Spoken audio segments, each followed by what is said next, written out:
Bien-aimés du Seigneur, chères sœurs, chers frères, bienvenue dans le vrai évangile. Dans Colossiens 1, à partir du verset 12, Paul écrit ceci aux Colossiens. Rendez grâce à Dieu de vous avoir rendu capable d'avoir part à l'héritage des saints et qui nous a transportés de la puissance des ténèbres dans le royaume de son Fils et qui nous a donné la rédemption et la rémission des péchés. Alléluia. Alléluia. Alléluia. Dieu nous a transportés de la puissance des ténèbres dans le royaume de son Fils. Et nous le remercions pour ce transport qu'il nous a donné, qu'il m'a donné, qu'il t'a donné à toi aussi. Et il nous a transportés dans le royaume de son Fils. Et qui parle du royaume, parle d'un roi. Et le vrai évangile décrit un seul royaume, pas deux royaumes. Il n'y a pas deux royaumes, il n'y a que le royaume de Dieu. Et qui parle du royaume, du seul royaume, parle d'un seul roi. Et il dit que il nous a mis en lui, il nous a transportés en Jésus-Christ. Autrement dit, aujourd'hui, le véhicule dans lequel nous sommes, le transport, le véhicule qui nous transporte, c'est Jésus-Christ lui-même. Comme Paul le dit si bien dans Acte 17, verset 28, en lui, car en lui, nous avons la vie, le mouvement et l'être. Donc c'est non seulement nous sommes en lui, mais nous nous déplaçons en lui. Il est notre mouvement. Donc le vrai évangile présente donc ce seul royaume avec le seul roi qui est le seul Seigneur, la seule puissance, la seule volonté. Donc le vrai évangile ne voit que ce seul roi. Le vrai évangile ne prêche que la seule puissance. Le vrai évangile ne parle que de la seule volonté de Dieu. Il n'y a qu'un seul Dieu. Il n'y a qu'un seul Seigneur. Il n'y a qu'une seule puissance. Il n'y a qu'un seul baptême. Mais s'il en est ainsi, et c'est ça la vérité, quel serait alors l'ennemi? Quelle serait alors l'opposition? Quelle est la force qui s'opposerait? Est-ce qu'il y a une force qui peut s'opposer à cette seule puissance? La seule force, le seul ennemi donc de tout habitant de ce royaume, c'est l'ignorance. Puisqu'il n'y a qu'une seule puissance, c'est le fait d'ignorer ou de ne pas savoir qu'il n'y a qu'une seule puissance qui constituerait le problème. Comme Dieu lui-même nous dit dans Osée 4, verset 6, c'est à cause du manque de connaissance que mon peuple périt. Bien-aimés du Seigneur, le vrai évangile prêche la connaissance, fait découvrir la vérité. Et le vrai évangile propage, proclame, enseigne, fait connaître la vérité et la vérité du début. Si l'ignorance détruit, puisque Osée 4:6 nous dit que à cause du manque de connaissance que mon peuple périt, la connaissance donne la vie. Jean 17:3. La vie éternelle, c'est que nous connaissons Dieu. Alléluia. C'est pour cela que la mission principale de Jésus-Christ quand il est venu, et même actuellement, c'est de nous faire connaître le Père. C'est de nous faire découvrir le Père. C'est de propager la vérité sur Dieu. Et donc notre émission consacrée au vrai évangile sera un moment de découverte, un moment de redécouverte pour certains, de connaissance, de consolidation pour d'autres, de notre foi, de proclamation de l'Évangile dans sa forme la plus simple et la plus pure, de nous faire découvrir ensemble le voyage, ce train dans lequel, le véhicule dans lequel toi et moi nous sommes, qui est l'Évangile dans lequel Dieu nous a plongés depuis le début. Nous découvrirons ce que Dieu est pour nous et ce que nous sommes devant lui. Nous découvrirons notre demeure en lui et sa demeure en nous. Nous découvrirons les couleurs, les saveurs, les merveilles de ce magnifique royaume. Nous découvrirons notre inclusion dans la mort, dans la résurrection, dans l'ascension de Christ, dans sa position actuelle, assise à la droite du Père. Le vrai évangile fait découvrir donc la vérité de tout temps, vérité que l'œuvre de Christ accomplie à Golgotha est venue manifester, vérité que la tradition et la religion essaient, vaille que vaille, d'assombrir, de voiler, d'obscurcir. Le vrai évangile, c'est le train de la vie.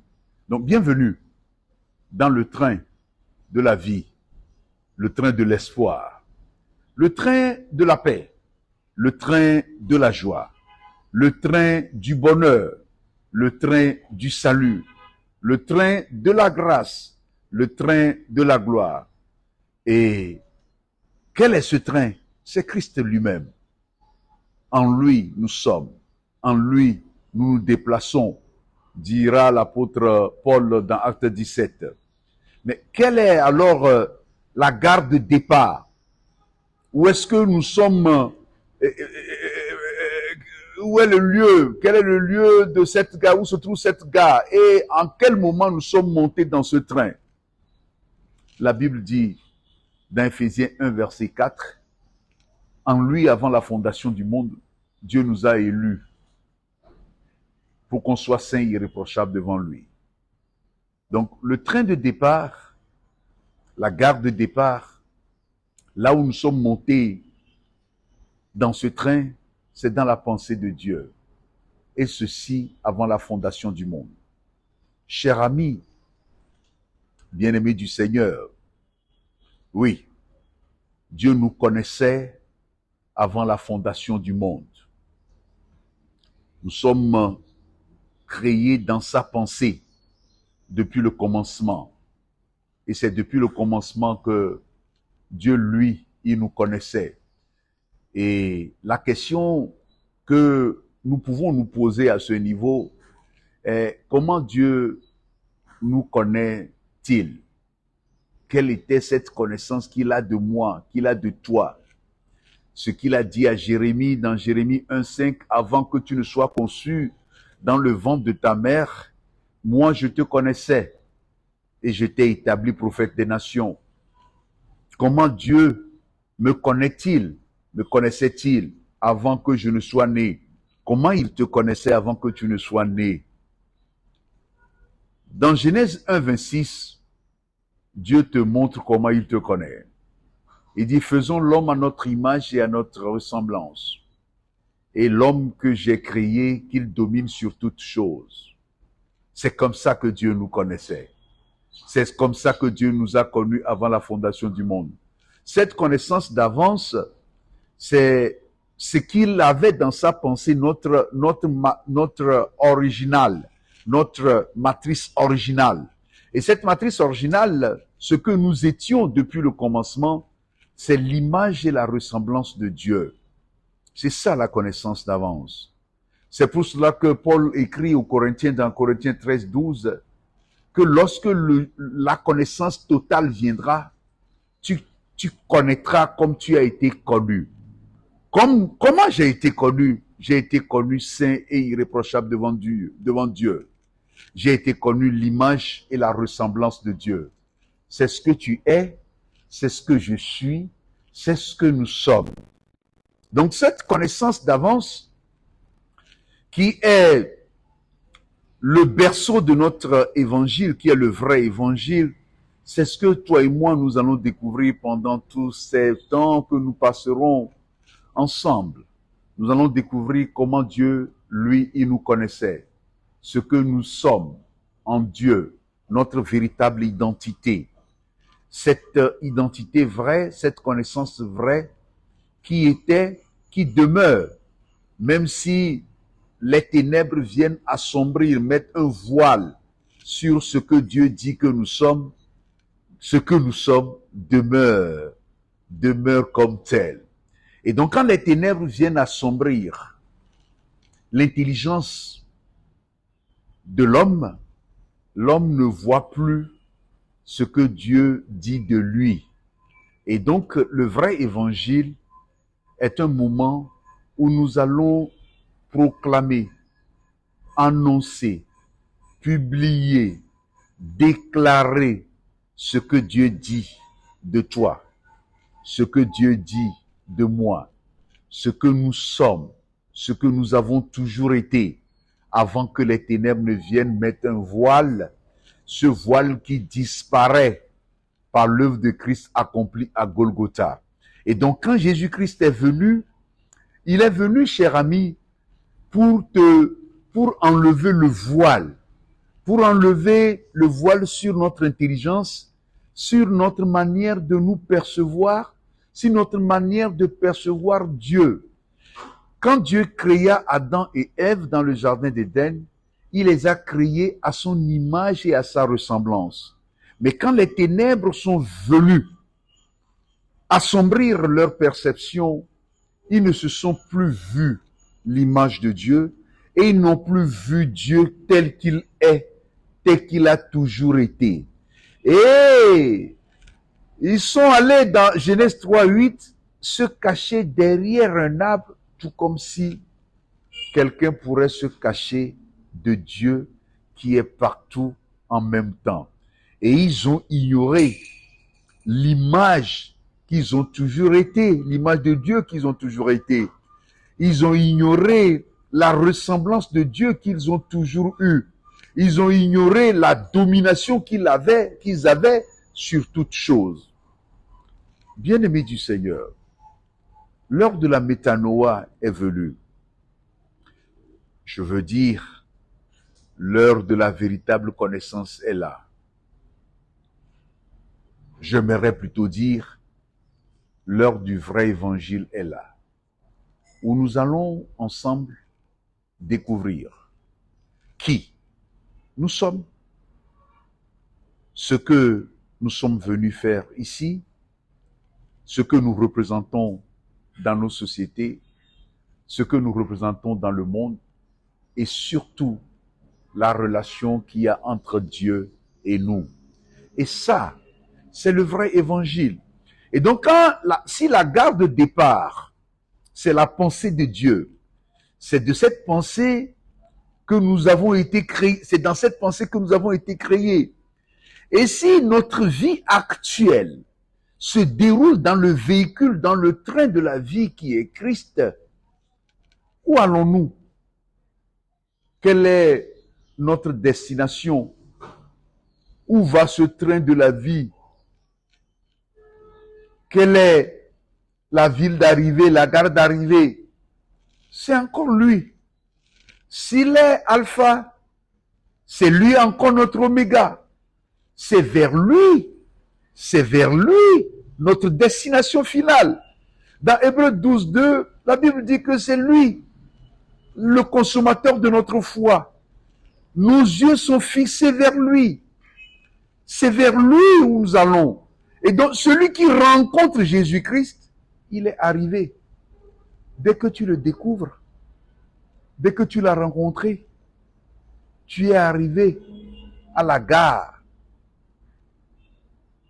C'est lui le point de chute de tout homme. Et celui qui l'a trouvé, il a trouvé la paix, il a trouvé le repos, il a trouvé le bonheur. Et il est là il est venu, le véhicule dans lequel tu as toujours été. Quelqu'un va se demander, est-ce qu'il peut arriver un moment où on descende de ce train, où on tombe du train, où quelqu'un peut te pousser pour que tu sortes du train, ou bien toi-même tu vas décider de sortir, de tomber du train, ou de sortir, de descendre du train? Jamais. On n'est jamais descendu de ce train. Dans le train de la vie dans lequel tu es, où tu as été toujours, où on a toujours été. Alléluia. Alléluia. Mais, quand les ténèbres assombrissent ta vie, quand le Dieu de ce siècle aveugle l'intelligence ou la perception de quelqu'un, la personne peut s'imaginer ne pas être dans ce train. C'est ce qui s'est passé avec Adam et Ève quand ils sont tombés dans le péché, ce qu'on appelle le péché d'Adam. C'est-à-dire quand ils ont eu l'intelligence voilée. Ils ont imaginé que Dieu était loin et ils le voyaient de loin. Or Dieu, il est Emmanuel. Il a été toujours proche. Aujourd'hui, beaucoup de personnes font malheureusement encore la mère expérience des ténèbres. Et ils s'imaginent à tort que Dieu serait loin, quelque part très loin, et qu'ils ont besoin de passer par des gens, de passer par des règles, de passer par des offrandes, de passer par par une institution, une église, pour retrouver le chemin de Dieu. Je suis venu dire à quelqu'un que ton Dieu, il est là. Emmanuel est dans ton cœur. Il vit en toi. Dans Jean 14, verset 20, il dit, en ce jour, vous connaîtrez que je suis dans mon Père, que mon Père est en moi, que je suis en vous et que vous êtes en moi. Oui, ce jour-là, c'est le jour de la découverte. C'est le jour de la métanoïa. C'est ce jour-là que tu arrives à la connaissance. Quand c'est arrivé pour l'apôtre Paul sur la route de Damas, il a dit que ce jour-là, il a plu à Dieu de révéler en lui son Fils. Autrement dit, Jésus-Christ était toujours en lui, mais c'était voilé. La religion l'a voilé. La tradition l'a voilé. La réalité l'a voilé. Mais il est là. Il est présent dans ta vie. C'est ça ce que tu découvriras dans le vrai évangile. Le vrai évangile, tu découvriras la vérité du début. Les ténèbres vont se dissiper, les nuages des ténèbres vont se dissiper et la lumière va paraître. La lumière, comme le soleil qui se lève, la lumière va paraître. La lumière de la vérité, la lumière de la connaissance, la lumière de la découverte, la vie, la paix. Jésus qui a été toujours là et qui éclaire tout homme et qui est encore là aujourd'hui. Et donc, si les ténèbres disparaissent, les ténèbres font découvrir la vérité qui est en bas, qui est derrière le voile. Et cette vérité, c'est quelle vérité? C'est que tu es l'image de Dieu. C'est que tu es la ressemblance de Dieu. C'est que Dieu, 3 fois saint, le Père, le Fils et le Saint-Esprit, vit en toi et tu vis en lui. Et que tu es le temple du Saint-Esprit et l'Esprit de Dieu habite en toi. Et s'il en est ainsi, alors sortiront de nous des chants de louange, d'allégresse et de joie pour la gloire de Dieu. Parce que ces chants vont retentir puisqu'il n'y a plus d'obstacles, il n'y a plus de voile et on pourra adorer Dieu en vérité et en esprit. Et ça, c'est en cela que nous introduisons notre vrai évangile qui sera le moment de découverte, le moment de vie, le moment de paix, le moment de joie, le moment d'amour, le moment de connexion, le moment de communion, le moment de consécration, le moment où nous ferons un avec l'Esprit de Dieu pour ensemble que la vie de Dieu puisse jaillir. Les fleuves, il dit, des fleuves d'eau vive sortiront, jailliront de nous. Et ce sont ces fleuves d'eau vive là qui vont transporter tout et qui transporteront tout dans notre vie. Chers amis, que le nom de Dieu soit glorifié, que sa grâce soit proclamée et que ce message soit annoncé partout sur la terre au nom de Jésus-Christ. Amen.